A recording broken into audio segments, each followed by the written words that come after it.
You've got this part of the video. You've got the live unedited edition. Home Gadget Geeks Show 330. It's what is it? It's Thursday night, the 12th of November, 2017. If you got this any other time than that time at 8 o'clock in the Central Time Zone or shortly before, it just means you've got the recorded version. That's okay. Hang tight. We're going to get started here in just a few minutes. A little bit of pre-show as we kind of gather the troops, so to speak. I see other Jim out there, Kevin Schoonover. Ken is out in, I think, out in the live stream. A little sound check would be great. Mike Uyghur is back. Back, finally. What did I say, Ken? October. Did I say September? I meant October. It's October 12th. Not sure I know what month I'm in, Mike, to be honest with you. Right. It's. And we should. Am I loud enough? Yeah, you're fine. Room? Yeah, okay. I think so. Oh, all right. It sounds good to me. My volume is like barely even making a blip on my mixer, so didn't know if I was. No, you sound good here. Okay, perfect. Timothy's out there. Hey, Timothy, good to see you.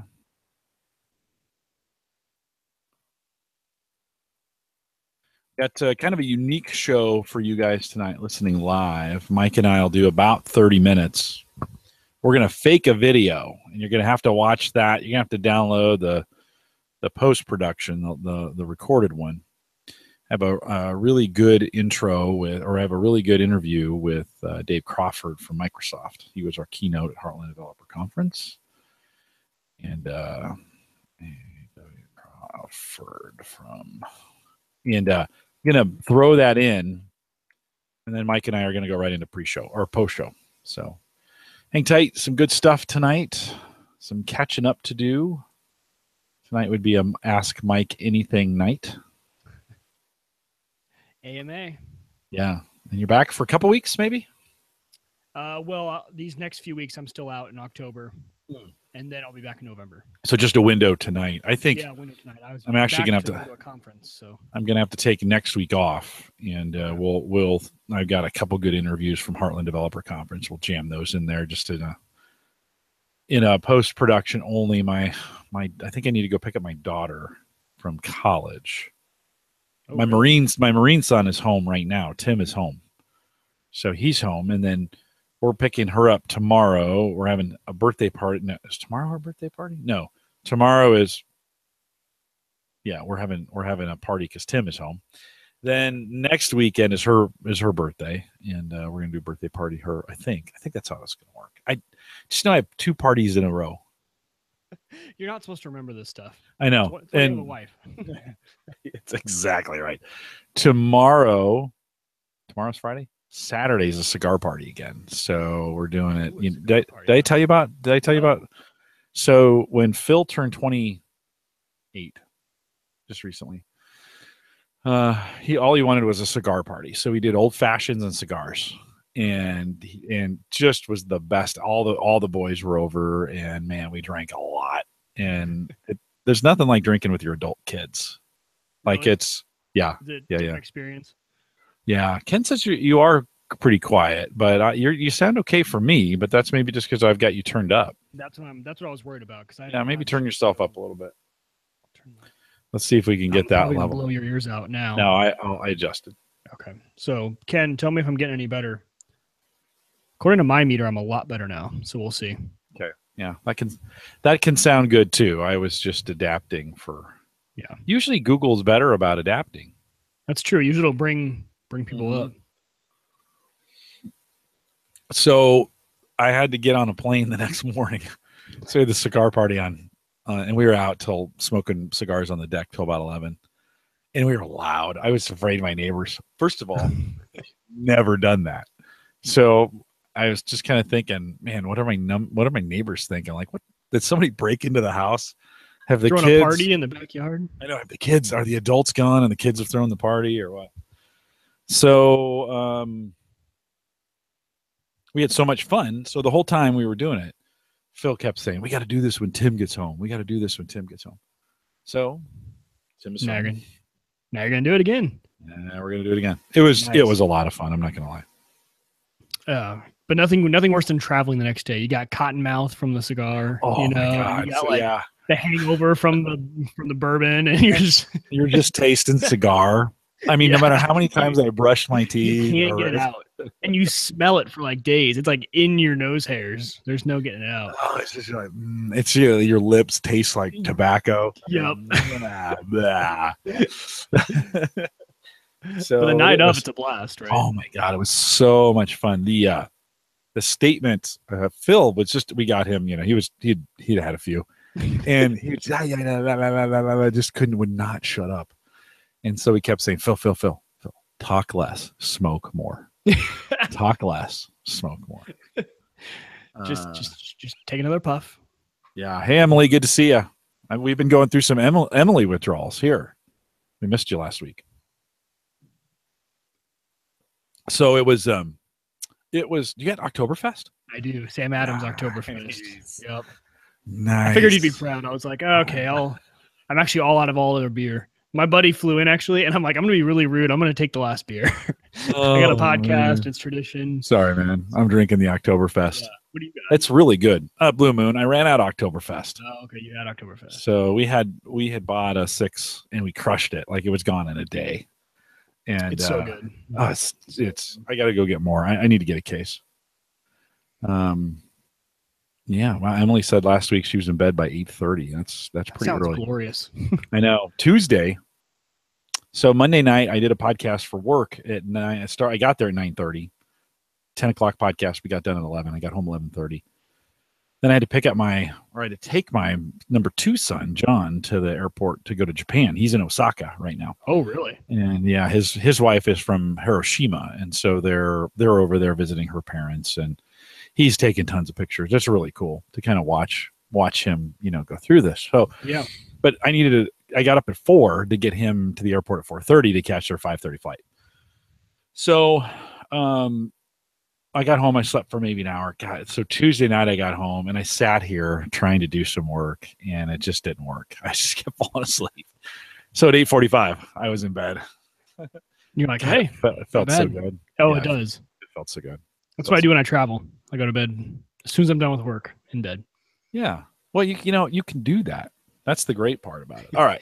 Yeah. You can what else is there to do? Like watch TV? Besides watch more Netflix.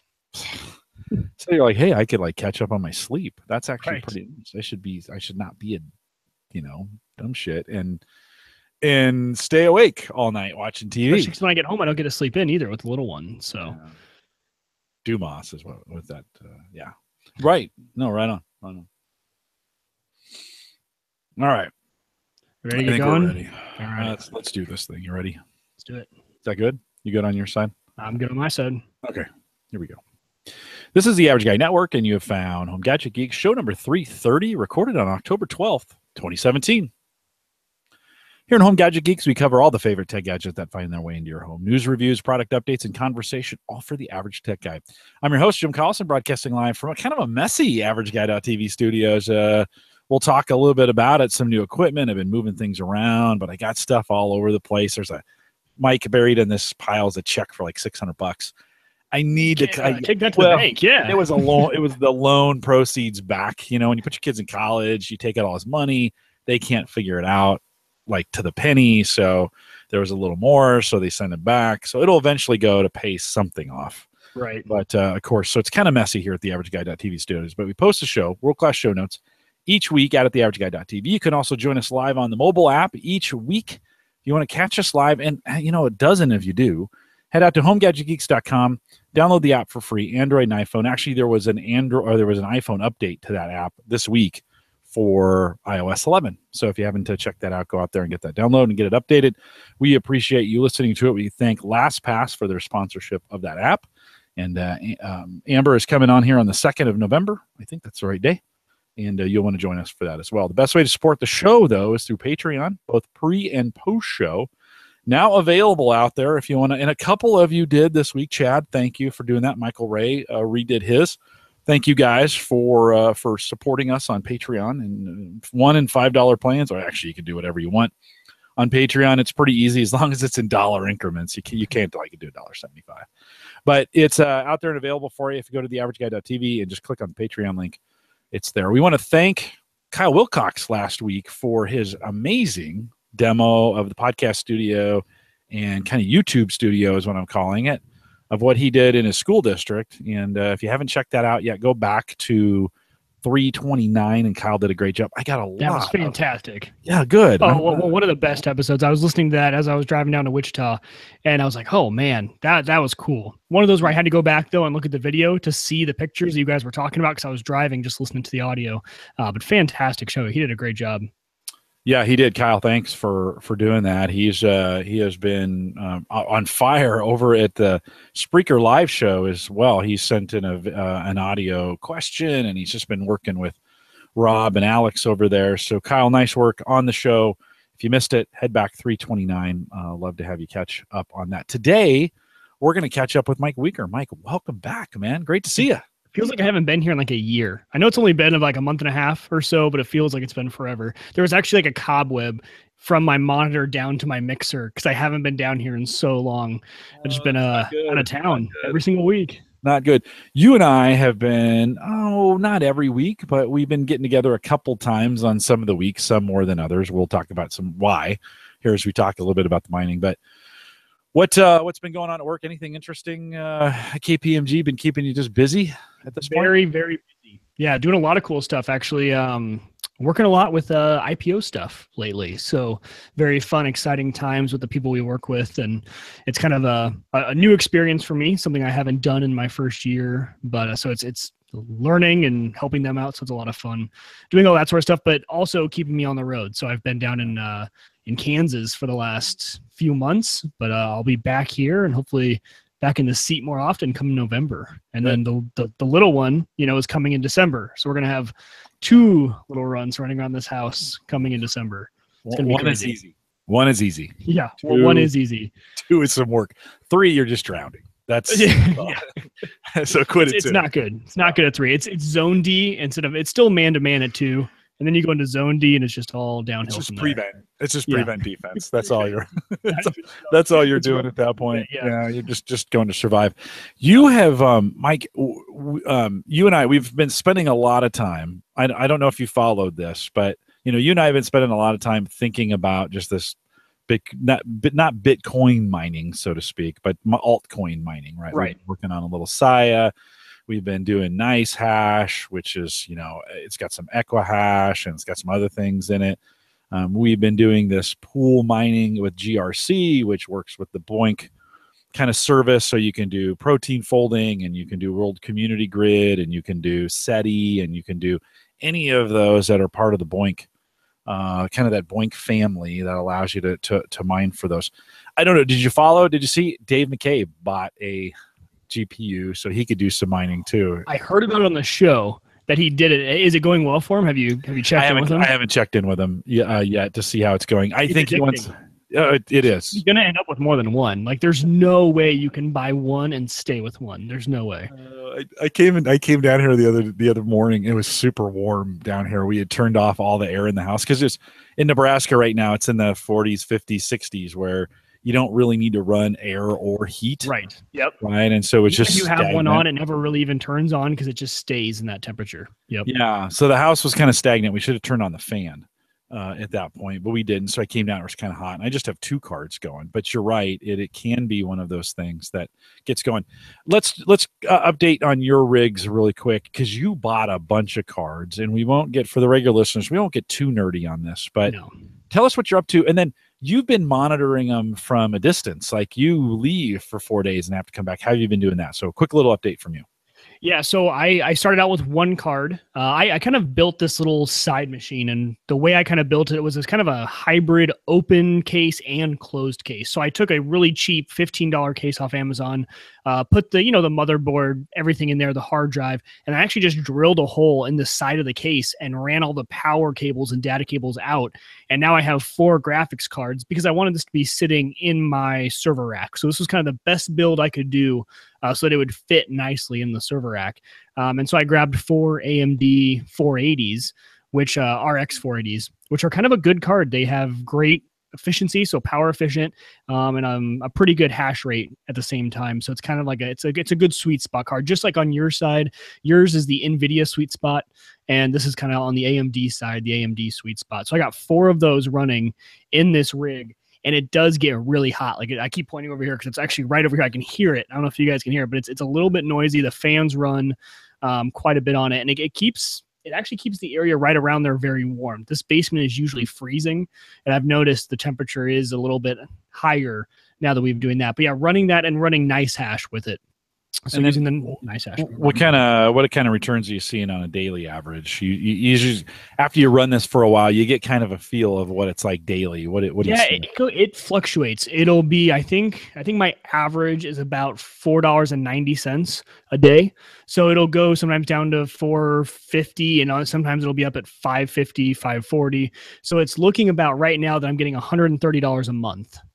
So my next payout tomorrow for 2 weeks is $75. So tomorrow is like my payout, and that's every 2 weeks. So that's 75. So, 100, sometimes it'll be probably between 125 and $150. So is your plan to leave it? I assume, are you moving that to Coinbase, or are you just keeping it in the nice hash? Yeah, no, it sends it straight to Coinbase. Oh, okay. Yep, sends it straight to my Coinbase account. I don't have it tracked through or going to neither a wallet. It was just easier for me that way. They do take a little bit more of a fee out, and just like an extra percentage or something, which for me, it just saves an extra transfer, makes it easy. Which is pretty small. And then very small. You already owned Bitcoin. You'd made a pretty good investment back in the day. By the way, as we record this, this is just ridiculous. $5,432 a Bitcoin right now. I mean, that's the first time I've really seen the 5,000 sustained. It's just ridiculous. It's just ridiculous what that is. But you heeded Edward's advice. You bought. I think I bought back at like 2,200 or something like that. Yeah, which we all thought was crazy. Yeah, right? We all thought that was nuts. I thought it was like 1,300. More than doubled. Yeah, I think it might have been 13. I don't know. I can't remember what it was. But and so you've made all that money back. Yeah. Right, you've pulled some of it out to buy. I pulled the original investment back out, put that back into the savings account. So now this is all just fun money in here, and it just keeps growing, and I'm loving it. So for me now, all this stuff in here, I have no fear about it. It's not like, oh, should I sell now? I don't worry about it because it's all profit. I already took out what I originally put in, so now it's just watching it for fun. Once again, Mike Uyghur does the right thing. Jim doesn't. You didn't heed, the advice. Oh, you Mike Uyghur. Yeah, it's all right. And so, you've done pretty well with it. You're not retiring at this point. No. You could have. Could have. Oh, if I had put more money in, no. Couldn't have retired, but could have done a decent double job does not get you to retirement, but it has been interesting. I have learned, Mike, I got to tell you, through this whole exercise, and I have learned a ton about video cards and video card technology. I've learned a ton about virtual reality through it, because every time it comes up, it always goes from Bitcoin to VR, and it's like, oh, hey, but we can use these cards, and are you using them in headsets? And there's a whole bunch of new headsets coming out with it. And it's just, I don't know. It's been interesting to me. We've looked at Saya, which I think is actually the cheapest coin right now. I think of all the altcoins, I think it's even cheaper than GRC, which is hard to do. Right. And GRC maybe is a penny, 2 cents, 3, somewhere in there. Yeah, it just depends on the price during the day. It may have gone back up a little bit. They were all dropping pretty hard a week ago. Oh, okay. So maybe it's gone down. Well, who knows? I don't really think of it that way. GRC, for those listening, GRC is the coin that supports the BOINC, the kind of the SETI, those kinds of things. And it's just been, for me, it's kept me in the blockchain world. And so Vint Cerf was on campus this week, and one of his topics was Bitcoin and the blockchain. And so I missed it, but it was good. As soon as I got there, I started getting texts from my coworkers. They're like, you can ask Vint. You can ask Vint about the blockchain, because they know, right. They know now I've been talking about this for a while. And but it's just given me it's given me a little bit of context and conversation. I think the blockchain is going to be an important part of what we do with technology. Maybe not around Bitcoin. I think that's a bubble that could burst easily. But there's these 60 altcoins that are out there, and everybody's thinking of different ways to figure out how to use these for transaction and value. And that's the big part, I think, too. I think you nailed it on the head. So for me, I mean, the cryptocurrency is cool, fun, and it kind of provides context for the blockchain. But the blockchain has really been the one thing I've been focusing on, especially because at KPMG, it's something that we're really starting to focus on. And I think a lot of our clients are asking us questions on it. I mean, this is a big part that all the big industries are now starting to finally realize that this is like the, I mean, people are equating it to like the .com era, whereas like this is a brand new technology that's going to radically change things. And the faster we jump on with it, kind of the better. But everyone's also heeding the warnings of the blockchain. Just because you have this tool doesn't mean it doesn't, you don't have to apply it to everything. Like, it's very useful at certain things, but this is not a one size fits all. Replace all your databases with blockchain. It will be fantastic for certain applications. So yeah, for me, it's been kind of the context. It keeps me in the game. And then, I mean, I have just gone down the rabbit hole with blockchain. I mean, I've listened to this podcast on every drive, and I spend 10 hours in the car each week driving to and from Kansas. And I've probably consumed 60 or 70 hours worth of just blockchain stuff. And I try to avoid the strictly cryptocurrency ones because that's not really my interest. I want to know, okay, what are businesses doing with the blockchain? And I think for you and me too, Jim, I mean, you and I just like new, like, I don't know if you call it a hobby or like a rabbit hole, or we just like to go and we just dive in and we just keep learning about it and going about it until we've pretty much exhausted, like, okay, now I'm kind of bored of that. Now I'll move on to the next thing. Yeah. But this one has kind of kept our interest for a while. You and I kind of go down these little paths together. I think by the time general adoption is in place, right? As the average guy starts adopting it, we're kind of like, yeah, right. Old news, kind of thing. I would equate this. I wouldn't even equate this to the original .com. This is Windows 95. People are excited about it. It's working, but it's still untested. And think of all the security flaws and all the problems with Windows 95 and Windows 98 and Windows ME and Windows 2000 in those days. And I know a lot, I know you, the listener who's listening right now, chances are you lived that through with me. And you remember those days. I think the blockchain is like that today. It's completely untested. There's lots of question marks with it. Its value is still kind of like, okay, we're not really sure. We know we can use this. We're not really sure how we're going to use it. And so I think we're just early. I think there are different concerns though, right? So with Windows 95, it was security issues, stability issues, things like that. Whereas with the blockchain, I mean, the one thing we do know about it is how secure it is. Like, the one thing that we know for sure is that it is secure. Okay. Yeah. So now it's, what areas of our businesses does this apply well to? I mean, obviously we know the general ledger, that's what it is. Do you have a private blockchain of just your company, or is this something that you use throughout the entire, process of any sort of process chain?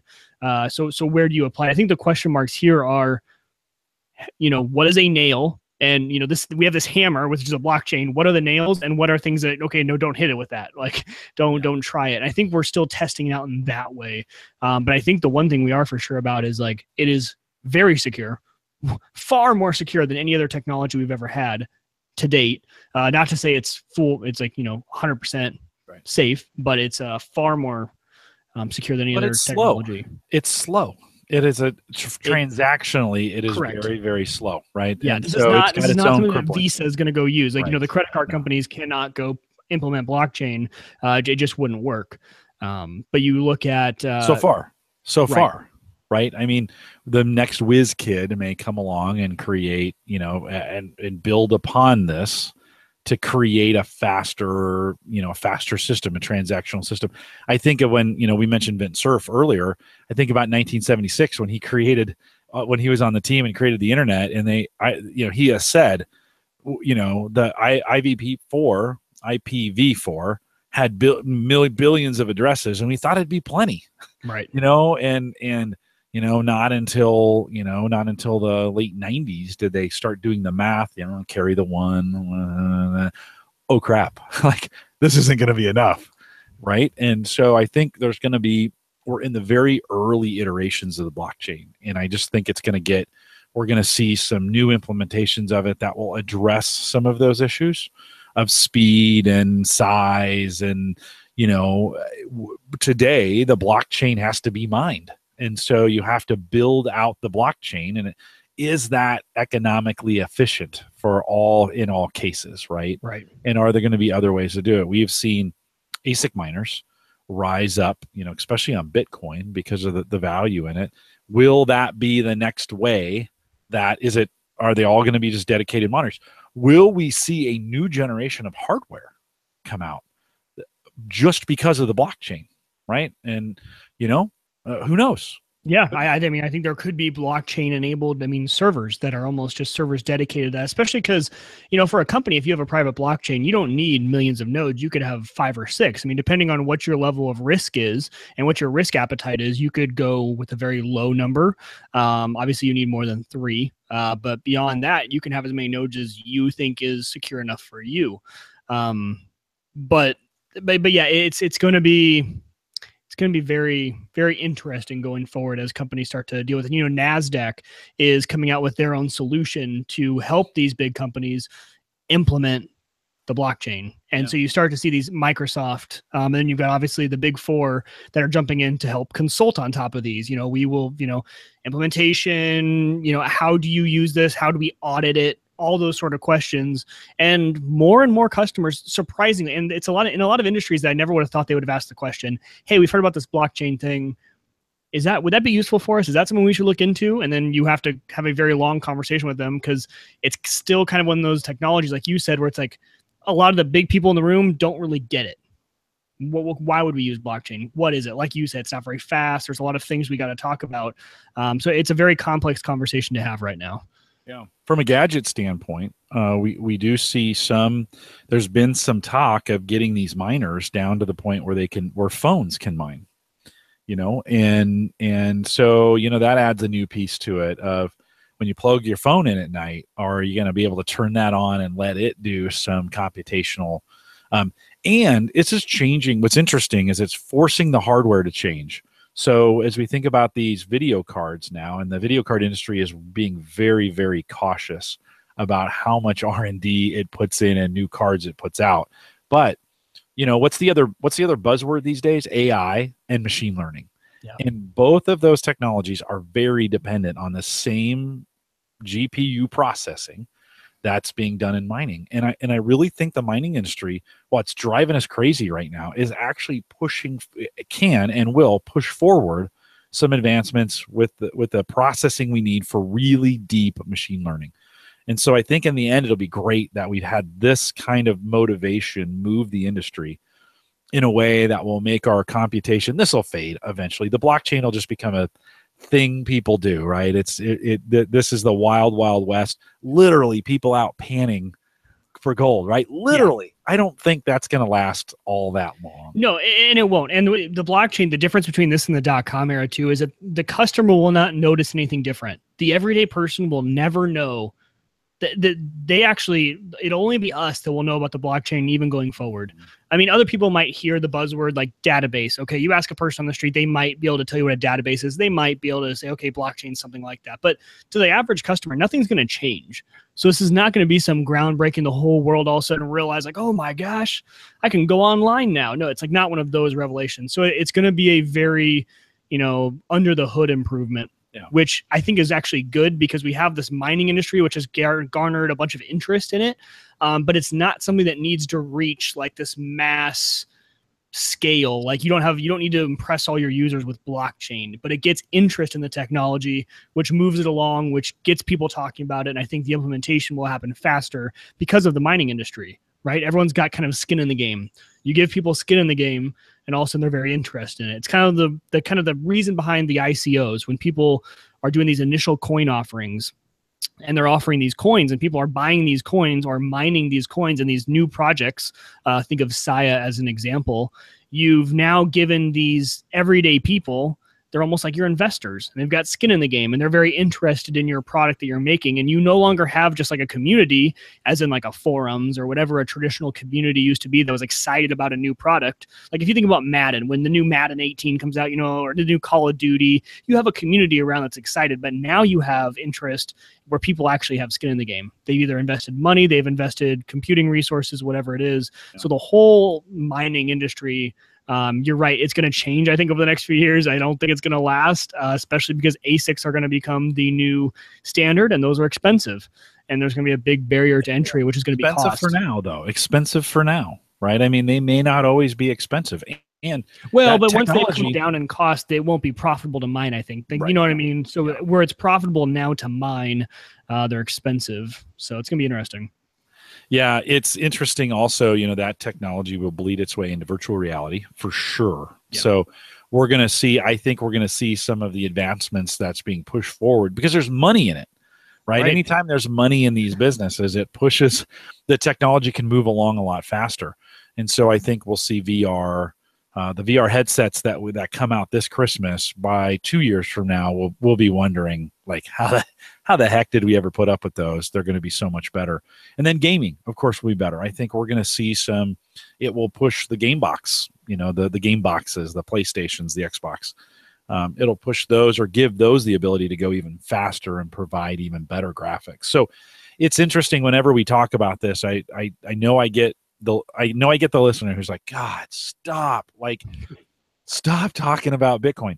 But it has such a long arm, in a long reach at this point in what the industries it's affecting, and it's all in the gadget space. I mean, think about the new iPhone, right? That's coming out. It's got this new, you know, virtual reality stuff with it, and that's a super fast chip, and all that technology, a lot of that technology is being driven and is being advanced by what we're seeing in the machine learning, AI, and mining space. And, you know, there's lots of money in it. Yeah, totally. So, it's just, like you said, it has the long arm into a bunch of different industries. And I think that, you know, hopefully we just talked about maybe more of the blockchain uses rather than we didn't focus too much on the cryptocurrency side. No, but man, I mean, this is one of those topics where you could talk about it forever. It's just, it touches everything, and it's going to have a different effect on a lot of different businesses. Mike, I think the other piece, and we at the Home Server Show, we talked about this last week, Home Server Show a couple of weeks ago, drone usage. And I am this close to getting a drone. I mean, just today I was driving to work and I'm like, all right, I'm buying one. And so I've kind of got bit by that. How's the work going for you? You know, you started a company around filming, you know, how's that going? It's going pretty good, actually. A lot of uptick. I don't know if houses sell more during this time of year, but got one of the people that I already did work for, and they want, you know, they kind of own this like contractor type subdivision type, you know, it's a really odd business model, but basically he's got 30 roofs of houses in a subdivision that he wants a video of every single roof because they're all different, and he wants to show his customers, you know, what the different roofing options are. And then just a lot of different people around real estate that are actually really getting into it. I think people are seeing the videos on Facebook.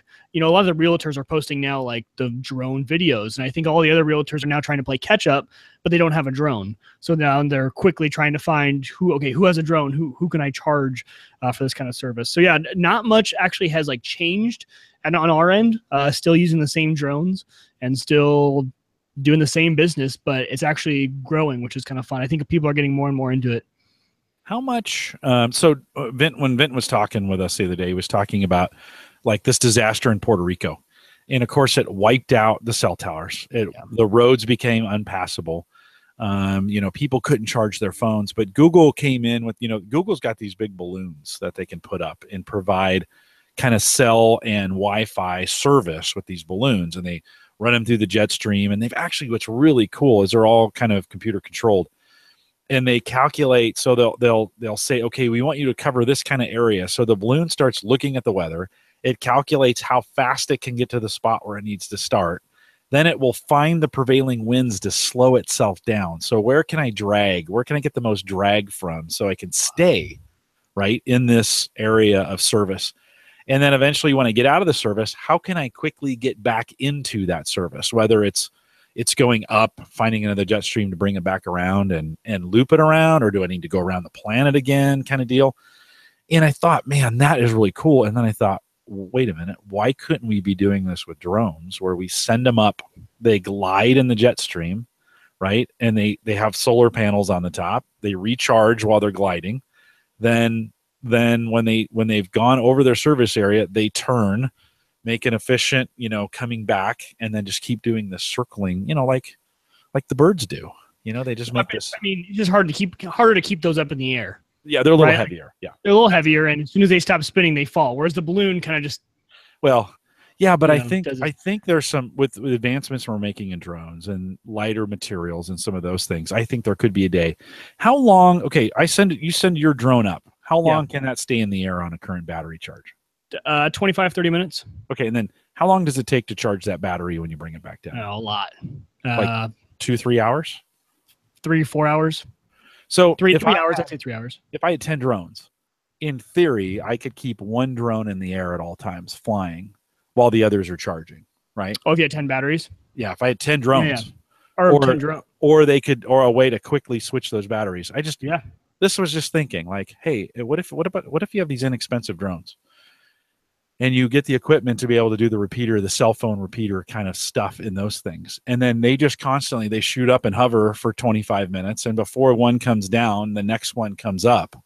Right. And you're just constantly sending these swarms of drones to provide these mesh networks. I think that'd be interesting. I think it could totally work.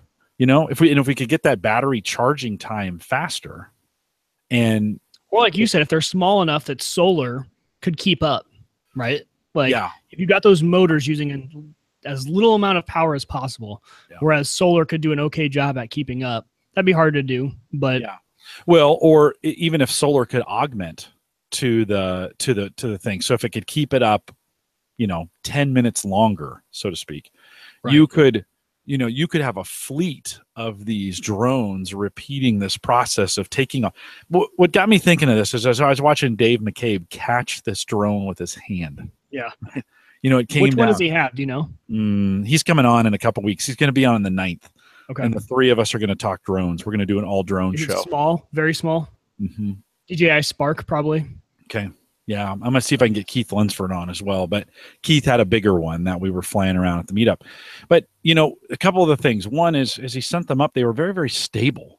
Like it was windy. And the software has gotten really, really good. I was also thinking, like, even at my house, when for security reasons, I could have 3 or 4 drones in a battery, landed in their batteries waiting to go. And if the front cameras detect something, those drones could take off and begin to film right from above. Now, that would be pretty cool.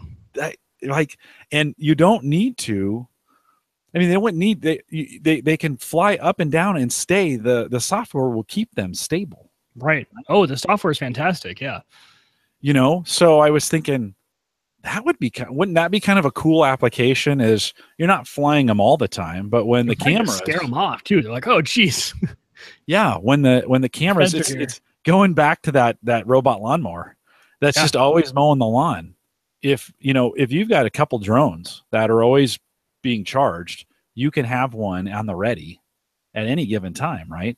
Yeah. That it senses motion and it just takes off into the sky. Cameras pointing down at the house. You get some pretty good coverage, and it could lock on a person. Yeah, they're running away, and this drone's just chasing them. How cool would that be? Yeah, put some buckshot in there, Just and there's legal ramifications of that and flying over people. Oh, trust me, I'm a lawyer. There's no legal ramifications for that. I should say officially that there is. There is. I don't know if I should joke about that. I was waiting for you to correct that. No, it just for me it got me thinking as we were watching these drones do their thing, and it's cool to race them around, and it's really cool to. But I was talking with some folks at Union Pacific, and I've been talking to some folks who do building construction, and they're using these drones more and more. Like at Union Pacific, you just send them out with a train.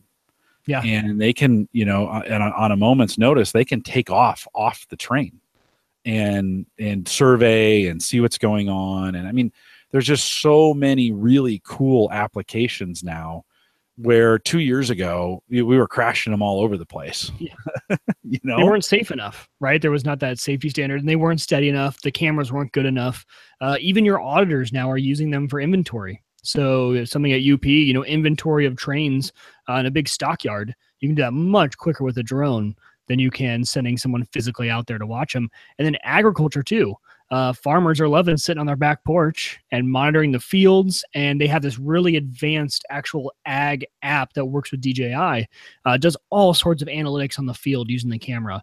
And you on the GPS draw out where your field is, and all you say is go. And the application does the flight path for your drone so that it can perfectly do all this sort of stuff. CAD drawings, 3D of renderings, like you said, of construction. I mean, there's just, with how good the drones are getting now, it's insane. Yeah. The amount of opportunities you have with them. Yeah. No, that was just one of those things. As I was driving to work the other day, I'm like, holy crap, we could be doing way more with these drones than. It's great to fly them around, but there's some great security things that we could do with them. I'd love to have a few that are just parked on my deck. Yeah. And again, when that front door thing goes off, that just takes off and it's going to hover, at 200 feet above my house, and it's going to start filming what's going on, right? Another level of security that I really can't get. It's a really good idea. I want to try that now. Yeah. Let's figure that out. It's an if this then that. If your video camera triggers an event, then send the drone up, and then that drone would have a programmed thing, right? And it would notify you, hey, I'm in the air. What do you want to see? And my cameras do work with if then that, or if this then that. Yeah. Can you could you just take over the drone? Could you fly it from your phone? Say, can the drone send you a note and say I'm in the air? No. Could you just take it over? So we got a ways to go. Oh, we do have a ways to go. Right now, it wouldn't be, you have to use the actual DJI app.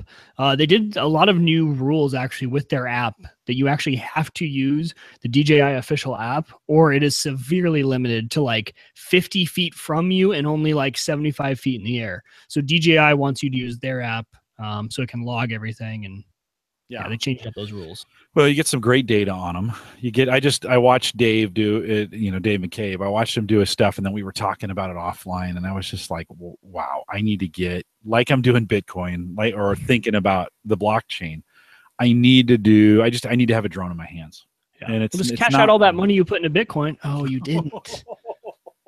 You didn't invest when we all did and didn't make it. I hate you, Mike Leader.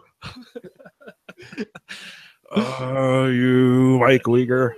Just had to rub salt in the wound just a little bit more. Oh, it's good. That's what you're good for. It's good to have you back. But right. I'm glad you're going to be gone next week. Yeah, get back out of here. Actually, Mike, we're closing you down for November. We don't need a co-host. We're good. We're good. I've done without you this long. Well, there's some super interesting applications, that I was just like, why couldn't we be using some of these in this takeoff mode?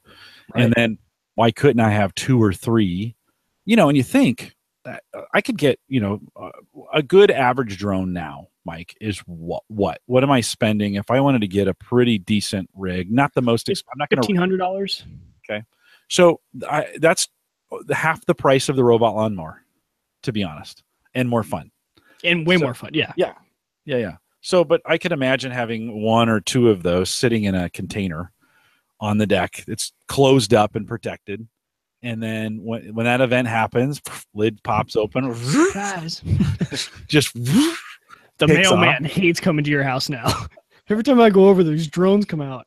Could you just imagine? Because they'd be in the back, and then all of a sudden a drone shoot up in the air. How weird would that be? That would be weird. But it'd be pretty funny to watch, though, on the video camera. Kevin Schoonover in the chat room says county police are using infrared cameras on drones to look for marijuana plants between corn rows. It must have been him. Someone sent me that article. Yeah, they're actually, because these farmers are hiding it in like the corner of their fields. And actually, a lot of times it's not even the farmers. It's like people who have come onto the farmer's land and planted this in the back corner of their field. And the cops show up and the farmer has no idea it's even out there. Yeah. So, yeah. Yeah. Well, I think there's some really cool technology. I think we're now like in 2.0, drone 2.0. Where it's really mature and there's some really good stuff. And you're paying. You see the price is coming down. Yeah. I mean, for what you're getting now, you would have paid an insane amount for before. I mean, the DJI Phantom 4 Pro, the next model up from what I have, I mean, you're getting sensors on all 4 sides. You're getting a much better camera, better battery life, and you're getting a ton more and for your money. And it's essentially the same price as that was back when it came out. So you're starting to see these advances where you're getting a lot more stuff, a lot more bang for your buck. in the drone world. Yeah, I think now is the time. If you've been holding off, I think now is the time to jump in on drones. Speaking of the home server show, I got to thank Kevin Schoonover. He let me walk away with some of his gear when we left. He gave me this ITX board that has an AMD. Kevin, I don't know I couldn't even tell you what the processor is on it, but it's a fairly decent one, fairly energy efficient. I need to throw the Belkin. I'm going to throw the Belkin box on it here eventually, but I loaded it up. Dave was giving away the IC dock, some IC dock, fittings. I don't know what to call them, but he gave me one where you can put four 2.5 inch drives, laptop drives, in one 3.5 inch bay. So it stacks them up really nice. Just plastic, snap them in. Not terribly expensive. I think they're $10 at Amazon, so not terribly expensive. IC dock, ICY, DOCK. Four of them in one 3.5 inch. Yeah, you can get four laptop drives or four 2.5 inch drives in one 3.5 inch bay. Okay. Really, really cool. It doesn't do any RAID or anything. It's just they snap in and they're there. Right, just a holder for it. Yeah. It's a $10 bracket, right, for that. So he took Kevin's board. By the way, this had been my old PF Sense box that had just stopped working, and I didn't know if it was the power supply or the motherboard, and I never had another ITX board to plug that stuff into to determine. So getting Kevin's board, brought it home, set it up, plugged it in, put all four drives in, spun the thing up, and put 16 gig of RAM in it, which was really, really cool. And boom, I have now a brand new VM box, which I can now run. So I put Windows 10 on it, and I have 3 VMs of Windows 10. So fast ring, slow ring, release. Never really been able to do that in any of the equipment I had here. Just didn't work because I didn't have enough RAM. Right. I always put 8. I'd put, I'd always kind of capped it at 8, and that's really stupid. I should have put the max. By the way, if you're ever building the PC, put the max amount of RAM in there. Well, especially if you're running VMs, where you're going to have to dedicate that RAM to a VM. No, right on. And so I could run with 16. I could get 4 for the OS and then 4 for each Windows instance. So Kevin, thanks for your generosity at Home Server Show. Kevin might be one of the most generous guys, Mike, that I've ever met. He's just shipped me stuff before. Yeah. Yeah, he shipped me a bunch of. I think it was server rack stuff. Server rack hardware. Yeah. Well, that's why I love this community. I mean, it's just pretty awesome. Kevin, check your Gmail too, by the way, if you would. A little thank you in there in your Gmail. But really, really cool to throw that in that shuttle case. And so the whole thing is in a case. It's only this big. I mean, it's not very big at all. 4 drives. Yeah, and then Mike, I saw a picture. It looked big. I thought it looked big. No, it's a shuttle case. So maybe that big, that wide. It's in a tiny space. Just the size of that ATX board, then. Yeah, basically, and then power supply. So an ATX board's about that big, right? Right. And then power supply next to it. So it's the length of that. Jam those 4 drives in. One of the cool things I was able to do is give each one of those VMs its own dedicated drive in there. Oh, there you go. So so it worked out pretty nice, and it was pretty cool to have that availability. I've always kind of wanted a VM box, and this was perfect for it, and so just allowed me to get that set up. Kevin, I'm assuming that AMD chip is fairly efficient in what it does. It's not running very hot, and we're having a good time with it. So Kevin, thanks for your generosity, and for me, kind of nice to have a dedicated VM box that's not huge, and we'll get I did run out I am officially out of network ports here at the house. So I've filled up 2 12 port switches. They're dumb switches. They don't have any smarts in them, but yeah, so the Moro data box is now networkless at the moment, although I think it might have Wi-Fi in it. It's one of those Nooks, so I should probably just connect it to the Wi-Fi. But yeah, I'm out 12. So Kevin, thanks for your stuff, and I appreciate it. Mike, we missed you. I think next year though, they may have talked me into hosting the meetup in Omaha. My ears perked up on the last podcast. I heard you say, I was like, oh, Omaha meetup. Like, all right. What do you think? I could be on board for that. I think I could definitely make that one. I mean, when you put it in my backyard, literally we could have it in my backyard. I mean, I'm just, well, maybe we'd have to have, Dave always does the HQ, tour. You're way out west, and I'm thinking of doing it here in Midtown or whatever, but that's fine. We'll have to get together and a little Home Gadget Geeks meetup is what we'll do. and I've got some ideas. So we'll start thinking about it. I will, if you're a regular listener, I will probably do some kind of Patreon executive producer. Emily, thank you for it. I hope I can steal that idea from you, Emily. She for the story behind. She has this executive producer level on Patreon, and those are the people who really care about what's going on. And so we may open up a level that's $5. Just need enough people to commit to it, so I know we've got some bodies that are coming, and then we'll start working on some vendors and vendor sponsorship and some of those kinds of things. So, you in, Mike? Can you? I am definitely in. I want to help plan it. I want to be part of it. I'm going to be there. Yeah, I actually really wanted to go this year too. I was sad I didn't get to go because I was like, I knew it was going to be the last one there for a while. Yeah, it was pretty good. I wish you could have come with us. I know. It was the best. It was the best one. We talked a bunch about it last week, but it was the best. All right, we have an interview with Dave Crawford. Dave Crawford is a tech evangelist and doing a lot of cool things at Microsoft. I am going to actually play this in. It won't be available in the live show. So for those of you who are listening live, you'll have to go back to the recorded version. I'm going to put this in the produced version. Interview I did with Dave. You don't necessarily need the video for this one because it was just an interview we did at Heartland Developer Conference a couple weeks ago. A really good one. And we talk about some of the same things Mike and I just talked about here, but we get Dave's opinion on it. So I'll roll that, and we'll be back here in just a few minutes. All right, Mike, I'll have to give you a shot to watch that video at some point as we get in there. But I think we'll do a wrap on the show here. Thanks for coming back. And I get you for now. And then when do I get you again? I think the 9th of November will be the next time I will be back. Okay. And then I'll be back for quite a few weeks. So we're working on Dave McCabe for the 9th, and we're going to do an all drone show. So we're going to talk about parts, and we're going to talk about the drones themselves and what are the leaders and what's a low, medium, and high purchase. And again, I'll probably try and get Keith Lunsford on here as well. Keith, if you're listening to this, just get in touch with me, would you? We'll see if then we can get you on the 9th. Be fun to talk about that as well. But Mike, good to have you back. Stay around for a few minutes. We'll do some post show. Sounds good. And, we'll do that. Don't forget Patreon. If you want to support it, Mike and I will come up with some kind of way for you to help us get this meetup going. I am going to probably look for at least 30 guys that will come down here, be a part of what we're doing. And Mike, I've got kind of a new angle on the way we do meetups. So I'll run that by you. We'll kind of work on some things with it. But sounds great. Kind of interesting. If you want to support the show, head out to the Patreon link. Just head out to theaverageguy.tv/support or theaverageguy.tv. Just look for the Patreon link. If you want to contact us, you got questions. Neil, I always appreciate your comments every single week. Neil's been a great listener and just he's the one guy every single week that just gives me great comments about what we're doing on the show. So Neil, appreciate your feedback. You could do it as well. Send me an email, jim@theaverageguy.tv, or Twitter is very active for this group. You can do that as well. Don't forget the AverageGuy.tv platform, both web and media hosting, powered by Maple Grove Partners. Get secure, reliable, high-speed hosting from people you know and you trust. For more information, visit maplegrovepartners.com. Of course, Christian's running that. The plans start at $10, both media and web hostings, optimized for podcasters. So if you're thinking about doing that, $10 a month, super cheap.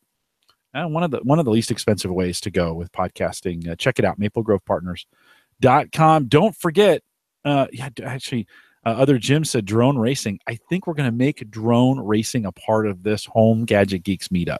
I like it. Yeah. I really like it. Have you been down to the field in Council Bluffs over there by the casinos where they do model dog track or what? Yeah, well, it's on this side of the track, of the old track. Yes. Yep. You know what I'm talking about? They used to do old model plane. Yep. Could we just, I wonder if we can just take that place over for. Well, I've been over there right by that lake too. What's that lake that's Manawa? Like Manawa? Yeah. I've flown it right over there, which is not too far. Yeah, I'm sure we could just take over that field and rip them around for a while. Should be able to find some space, and I think as part of the meetup on Saturday, it will be a drone afternoon. Yeah. Wouldn't that be kind of cool? Great. Drone racing. So other Jim, yeah, maybe we'll get some drone racing in there. Don't forget, sorry, I got distracted there. Don't forget, you can catch Home Gadget Geeks on our mobile app, both iPhone and Android, available for you. We thank LastPass for their continued sponsorship of the app. And Amber's coming on here in a couple weeks. But you can download that, homegadgetgeeks.com. We thank LastPass for their great sponsorship. One more thing. Don't forget to join the newsletter, theaverageguy.tv/newsletter. There's a link, or /subscribe. Either one of those gets you there. I'm doing it almost weekly now, and so if you're subscribed to that, you're getting caught up on what's going on and where we're going. A few notes from me. I don't spam you. So jump out there, join the newsletter. A couple hundred of you out there. Actually, I think only 60. My newsletter got spammed. Remember? Do you remember that when I had a whole bunch of people sign up for it? They're still there. And it's like they never bounce. Those email accounts still work. People don't unsubscribe. I have no idea who those people are. But hey, getting some high quality email content from you. I get 250 on the list and only 60 get delivered. I mean, only 60 get opened pretty regularly. So I know I really only have about. They're killing your numbers though. That's the percentage is awful. Yeah. The percent could be so much better, but we'll put up with it. We are live every Thursday, 8 p.m. Central, 9 Eastern, out here at theaverageguy.tv live. If you're listening to the recorded version, thanks for listening to the long version. If you're here live, hang tight. We're going to do some post show. And with that, we'll say goodnight, everybody. All right, man. That might be the fastest one I've done, but in the post-production, it'll be long. It will be long. Because we just went for like an hour, almost an hour. I know. Well, yeah, we started a little late, so that's true. 45 maybe, and then that is 15. So it takes it right to an hour 15, which is pretty cool. So I've got these new microphones actually, and I kind of want to try one out and see how you think they sound. One second. Yeah. Put them in. Yeah, Kevin, probably no drone demolition derby, drone fights. Remember the Robot Wars, or what do we call that? What was that called? But they have like arms where they'd smack each other. The robot fights. What was that show, Mike? Where do you remember watching that when you were a kid? BattleBots. There we go. BattleBots. What about battle drones in the air? I'm not volunteering mine for that. So these are LV4s. They are lav mics, but they are a full XLR, which is hard to find. Usually you got like the mini XLRs on these lavs. So this would be like for a home studio where you had a mixer, and they are phantom powered. So how much? Pretty cheap. Let me make sure the channel's turned off before you plug it in. Yeah. Give me 1 second here. Otherwise, we'll get a good pop. So Mike's got these. If you're listening to the recorded version on audio, Mike's got these new lapel mics that we're going to he's going to do a quick studio check with. All right. So can you hear me now? I can. Did you turn off your? Yeah. Is it good or bad? I'm peaking probably now. Oh, I'm still peaking. Oh, the gain's really high on this one. There you go. So let's see. A little bit better now. If you can can you turn the volume? Leave the gain down, but turn the volume up a little bit. Gain down, volume up. Now here's the volume. I need to give it a little more. Give me a little more gain. Yeah. All right. Testing 1, 2, 3. Yeah. Testing 1, 2, 3.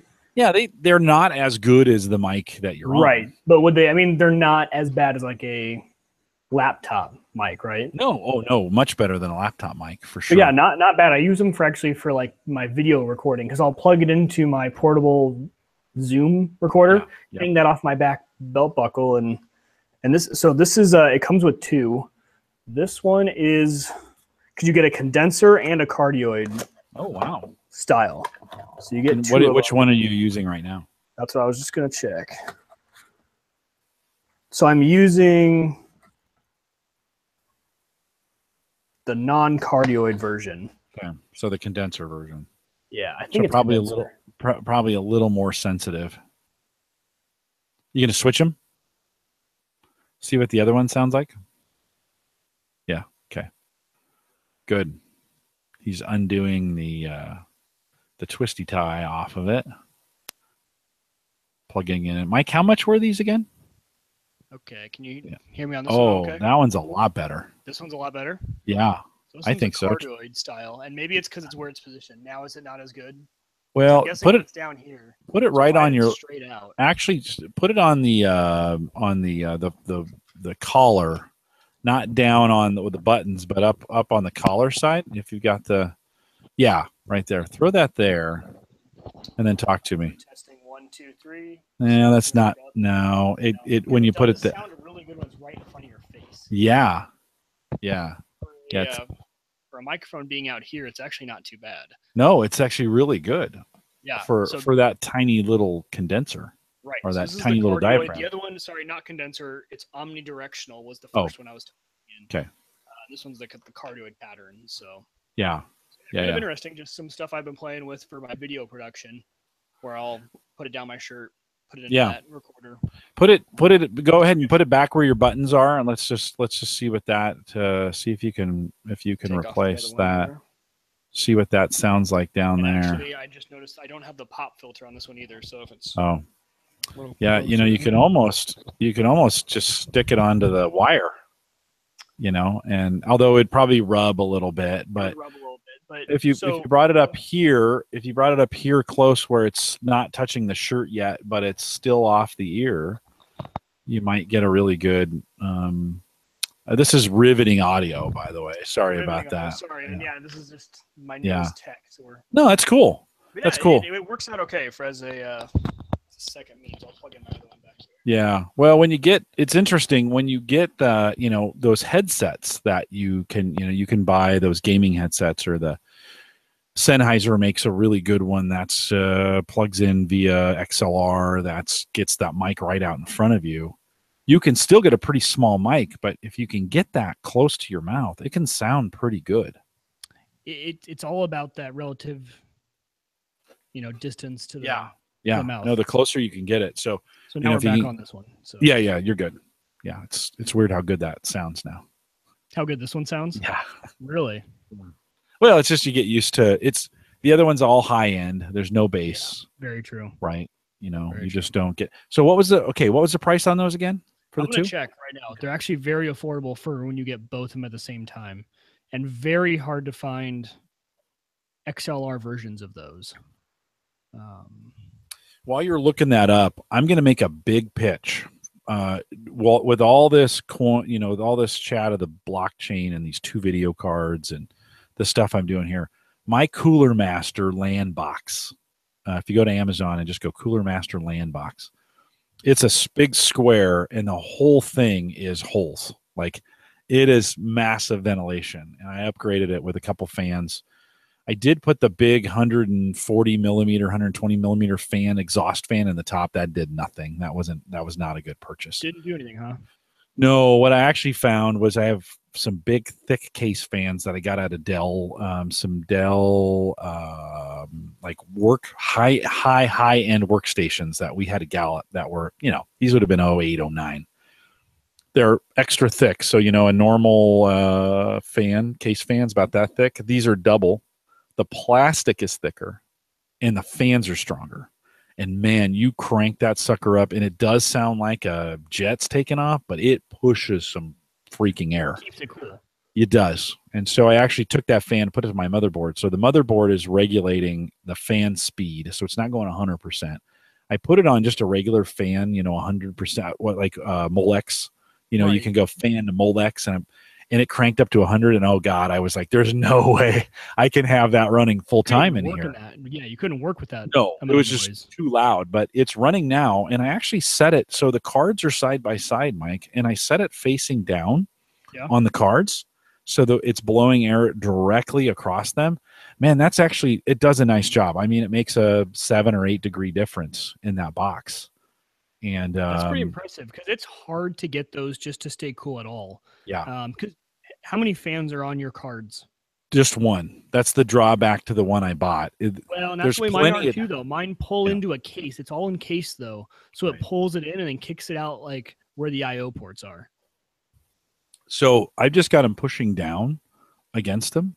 And it seems to be keeping it. My temperatures are, like right now I'm running. And by the way, I've been mining the whole show. I didn't turn them off. Normally I would turn them off, but I'm not really using them. They're completely isolated off. I don't have a monitor plugged into them. They're just running. Right. Oh, yeah. And so they're not affecting anything. Why would you turn them off? So right now they're running 77, and these are Celsius, 77 degrees Celsius, 71. So the one on the inside that has the least amount of room runs at 77. The one on the outside runs at 71. The max is 95 on these cards. So well within, they're well within that. Without mining, they're down in the 30s, 30, 35, 36. So mine are running at 29 actually is my low. They're all at 77 degrees Celsius, and the fans are all at 40% fan speed. Oh, yeah. You know, one of the things I read is go ahead and they were like in most firmware or in most of these are they underpower the fans. So you don't get like the fans could go faster earlier and keep your card cooler at lower temperatures. And so some of the advice I got was just if you can just crank and you're going to crank up that fan to 100% and just let it keep that card a little bit cooler because you're running them longer. Right. So every degree matters. And so I used the Asus Tweak 2 tool, which is great because I have Asus cards, so they work together great. But I changed that power profile in the fan to just, it would, there's like, think of it like a graph and right. Temperature on one side and speed on the other. I just shifted that all about 20 degrees the other direction. So the fan speeds up faster. So I'm actually running a fan and you can't hear it, which is great, but it's running at 88% and the other's running at 79%. And that's, and I agree. Cause I do that in the AMD software too. Cause AMD actually in their drivers, the software for the drivers actually gives you full control on overclocking and everything. So you can control the fan. So you set your target speed. Like I want to try and stay at 77 degrees. Right. I think is what I have mine set at.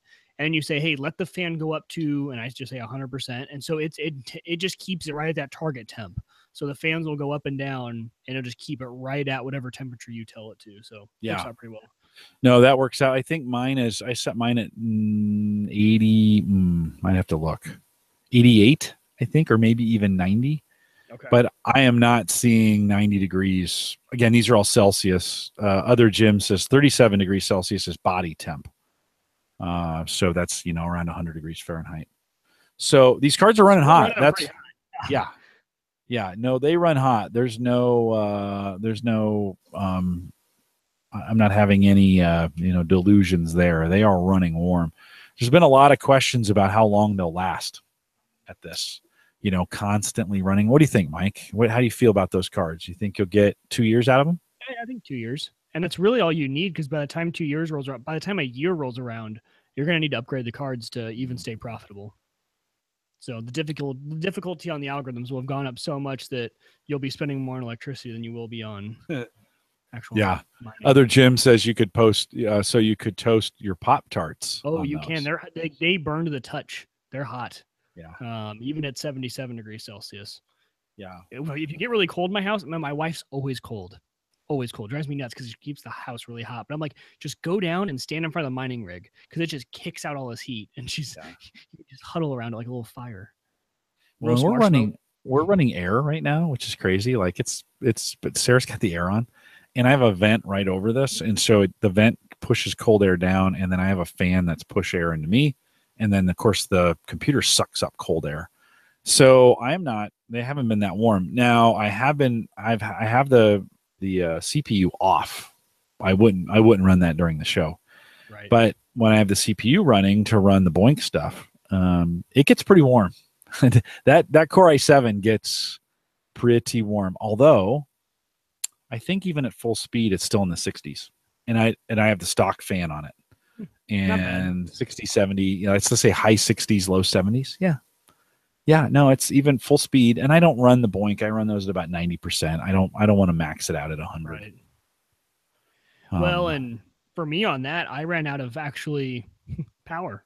So I have a 750 watt power supply, and I'm actually I'm playing with fire, literally playing with fire because I'm running about I think 780 to 800 off that thing 24/7. And, they always are pretty conservative with their numbers. Like a 750 watt power supply can probably do 800 just fine. And this thing hovers between like 750 and 800. And that's without Boink. I didn't realize it because I started running Boink and I hadn't tested the amount of power on it. And it was pulling 1,000 watts, 100% for like a week on a 750 watt power supply. Man, I bet that power supply was getting hot.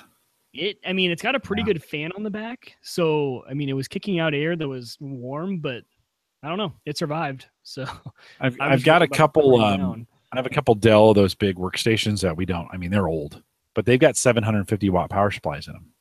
And so I'm gonna take a look and then. Yeah, no, that could be a, see if I could salvage 2 of those out of there, because I I can't believe I'm saying this. I am thinking about getting a few more. I knew you would. Go with the AMD, the RX 480s. Yeah. They're good. They're a good price point. I Sarah's guess if you want to stick with the same, but Sarah's going to divorce me. At the same time, I'm thinking about selling my rig and buying an ASIC. Yeah. Those ASICs you said that. Yeah, you said that. I mean, I don't know, they're pretty good. So I think how much is an ASIC miner now? It's gonna be with shipping and everything about $1,400. Oh. They dropped the price dramatically. So that's cut. I thought they were like $2,500. Yeah, between 25 and 3. So if you go on to Bitmain and get an amp miner, Bitmain is who makes the amp miner. They're going to be with shipping about $1,400, and they make right now with the current difficulty, they make $450 a month. So, a couple months, 6 months, and you're recouped, right? Almost 3.5 months, and you've recouped, and then you got power in there. You got power, but the power is nothing more than what I have right now. Okay, really, it's barely more. It's like 1,000 watts. They're pretty efficient. At the wall. So, and I'm pulling 750, 800. Yeah. So it's really not that bad. So I did something similar to you, except I did it to my UPS. So I was pulling maybe 700 watts through the UPS, which is really rated. The batteries are rated for 600. Oh, and really? And so nothing happened to it, but I did get it. I got it through an error, and then the batteries went. And they're a couple years old, 3-4 years old. But it still runs power through the batteries even when it's got power. Oh, I didn't know that. Yeah, it's telling me the draw on that. I don't know all the physics of how it worked. So but mine has 2 rows of outlets. One that's based off the battery, and one that's just I was running everything off battery. Side. Gotcha. Yeah. Okay. Yeah. So, and I thought, I'm putting all my eggs in one basket from a UPS. I had kind of gone the big UPS, and when I bought this thing 3 or 4 years ago, 600 watts was a lot. Like I could run everything on it, right? Right. But now I'm running these boxes that are running all the time, and you're surprised at how much these, run your CPU at full speed, and and then I've added a few more boxes down here, and you start thinking. So I broke out behind me here, I broke out the Drobo, the HP micro server, which is an N40L, and the Dell 3050, which is one of those super efficient little boxes. That's the Saya server. Okay. They're now on a 450 watt separate UPS, so it's on its own. Okay. It's on its own thing. That's going to be plenty. Then I bought another one, little 350, a little small one, and that's running all the network gear. So the modem, the routers, the switches, all the Wi-Fi, all that stuff goes through there. Plus, I think one of the I might be running the Plex box off of it. And how big was that one? Did you say 354, something like that? It's not very big, but enough for that. And then I have that one. I have the one with the miner on the 6, and it runs about 400 watts. With both things cranked up and all the stuff that I'm doing. So you really wouldn't. But I had to go replace the batteries. That was $80 to replace those batteries, right? And they needed to be replaced. They were 3-4 years old, and that's kind of what they recommend. But I think mine's like a 1,500 watt. It's pretty. Now big. Make sure it. So mine said 1,000. But that doesn't mean it's 1,000 watts. That it's rated at 600. Let me. I'll take you 2 seconds. It's right on the front. Yeah. I have the APC for those of you guys listening. I have that APC XS1000 for UPS. But it was one of those situations where like I was kind of trying to do all in one, but now I'm kind of like maybe divide and conquer is a better way to do it. What do you got? 1,500 is what it says. So just like yours said 1,000, it's probably, you're telling me it's probably less? I think the what it's rated for from a wattage. I don't look it up. Do a quick search on it, and I know mine's rated at 600 watts.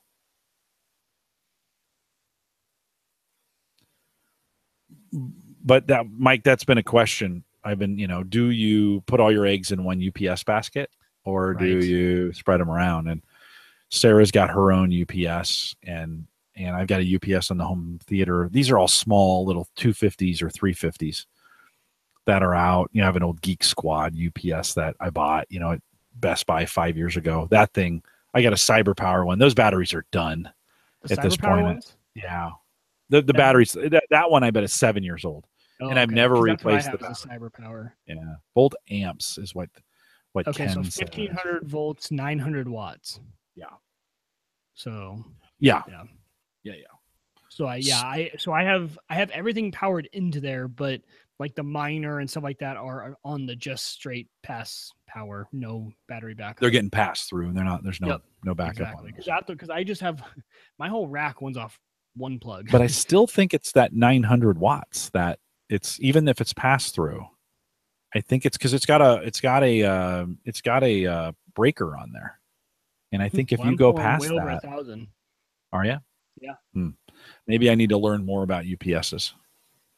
Well, maybe I'm wrong, but it's not throwing any errors. Okay. Now, if I plug the miner into the other outlet, the battery backup, it throws an error. Do you guys know? Way over. Yeah. Do you guys know in the chat room, if you're doing the bypass, can you go over the rated wattage on there? The amps are really, the power and energy. Right. Watts don't matter very much. I mean, they do, but the amps are really what's important. So if I'm at 1500, I'm probably under 1500. Those are volt amps. Yeah. Yeah, under the volt amps. Sounds like I need to do a little studying. Me too. I don't know much about it. I tell you what, this week, we've gotten all this rain. I really wish I had that robot lawnmower. My grass is super long. Me too. We're having Emmett's first birthday party on Sunday, nice. And I need to mow, and it's gotten long. Yeah. Well, it rained last weekend, and so I just never got out there. It rained a lot. And this is the greenest I have ever seen Nebraska in the fall. I mean, it is eye-blinding green. I know. Eye-blinding. Yeah. It's been fun to watch this nice hash switch. It's what it's mining. So it'll go Equihash for a while, which is Zcash. And you can see it takes about a gig of video memory to run Equihash, and then it'll switch over to another one. And I just came off of one that was about 400 megs, and then there's another one that takes almost 2. That's what I was wondering. What's the most you've seen? 2? Yeah, I think 2. Okay. Yeah, but it runs those the benchmarks. And I'm wondering if it knows your max, RAM configuration, and so it only goes to what your card can handle. Wouldn't you think? So it's not. I think so. It's not. John, I was helping John Biggs get his going the other night. I gave him a call, and he was setting it up and getting all this stuff figured out. He hasn't even overclocked it yet, and he's getting about $1 a day off that card. That's not bad. No, I get $1 to $1.25. It's right now it's running at $1.64 for both. I'm at $1.25 is what I'm at consistently. Okay, so Ken says, yeah.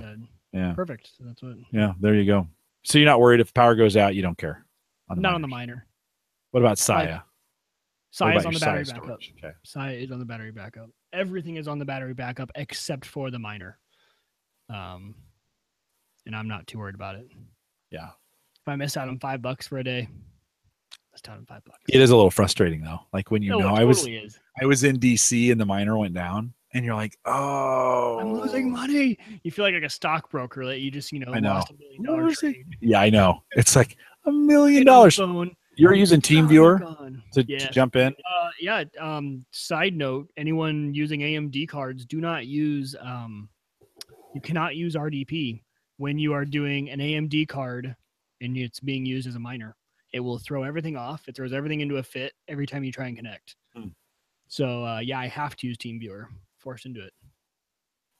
But you know what? TeamViewer had that scare, and I got somebody came into my PC through TeamViewer. They had a vulnerability a couple years ago, and somebody did some Amazon transactions on my account, and I got really spooked.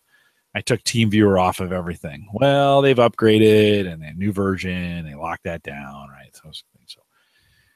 So while I was in DC, I put TeamViewer back on to be able to control this PC, and I have actually everything running through this one, right? Which is a security risk all in What itself. do you mean you have everything running to that one? So like I can get to every PC in the house through RDP, and then I just have so your TeamViewer running on into one. Okay, gotcha. And the RDP into the rest, right? Yep. Which isn't any more secure. If they hack the one, they got everything, right? At that point. So it's not like I'm well aware of the safety on that. But and then so the other day I was in church. I can't believe I'm gonna say this. So the other day I was at church and I was a little checking your mining stats. I was checking that. I was doing some, and actually I was setting up the VMs that on that box that Kevin gave me. Right. And so I was running those, I'd set up 3 at a time and I was click, click, click. And I was surprised on my iPhone how easy it was. It's super easy. I love to control and tap and get stuff going. And the only thing I struggle with is dragging. Yes. I fumble with trying to remember what the. You got to kind of like bite your tongue and then turn your head and then around in a circle. Yeah, I still don't know how to do it on TeamViewer. I was like, well, if I got to drag it, it's not happening. It's like tap once and then hold and then move, I think. Yeah, like that. nah, it's not happening. I couldn't get it, but I got all the Windows 10 boxes up and running and updating. Because it was going to be another 45 minutes before I got home from church, and it's just one of those things you log in really quick. I spent about 5 minutes. Next, and some other stuff, and then put it away. Oh yeah, and so it was all the time at work. Pretty cool. Emily says TeamViewer saved her podcast every time Mark has to log in from work when there's something wrong. Yeah, it's cool. I just I kind of wonder what they've done and how they've made it secure again. And I use it with my mom. Do you TeamViewer into your family? Oh yeah, stuff. And they're all set up where I can just automatically do it. I don't think they know that. Like I see when how like what computers are online, you see it. Yeah. So it's like, oh, Hannah's mom's computer's online now, and my parents are online now. Yeah, I used to have everybody set up, but that spooked me so bad. I took everything off. I took everything off. Not a bad idea. And I didn't use it for about a year. I was kind of a little spooked by the whole thing, but I don't know, chat room, what do you think?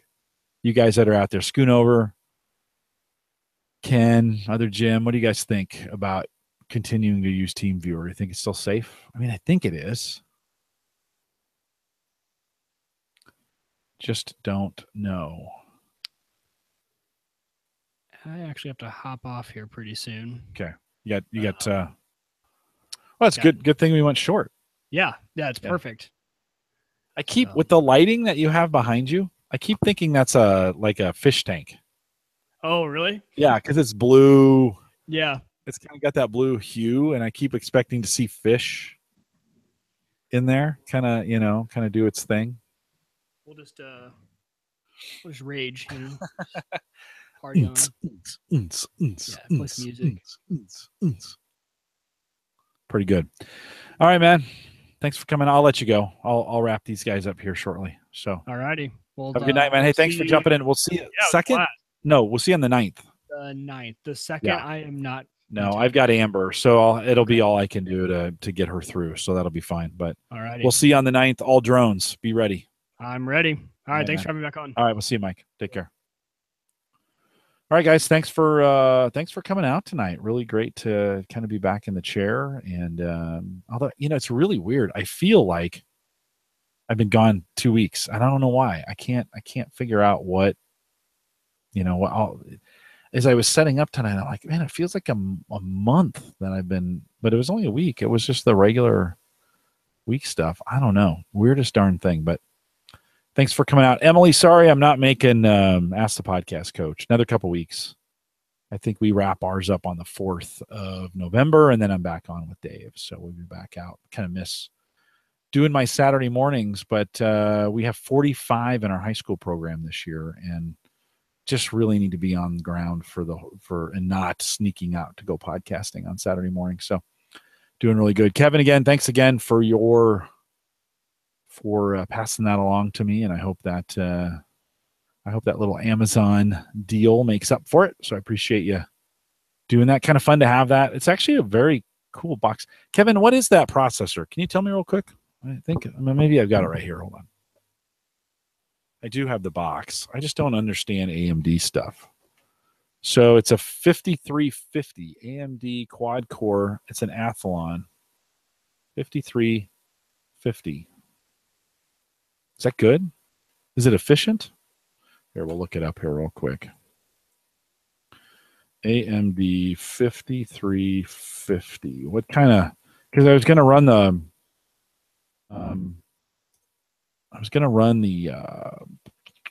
the Belkin meter on it just to kind of see what it's drawing from a power perspective.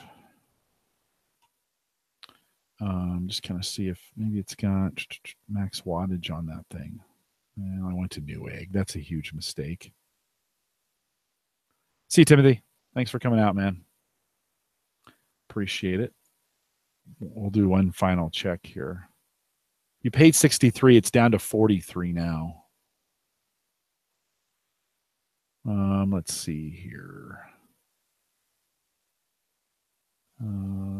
Specs. There we go. 5350, 4 cores, 2.05 gigahertz, TDP 25 watts.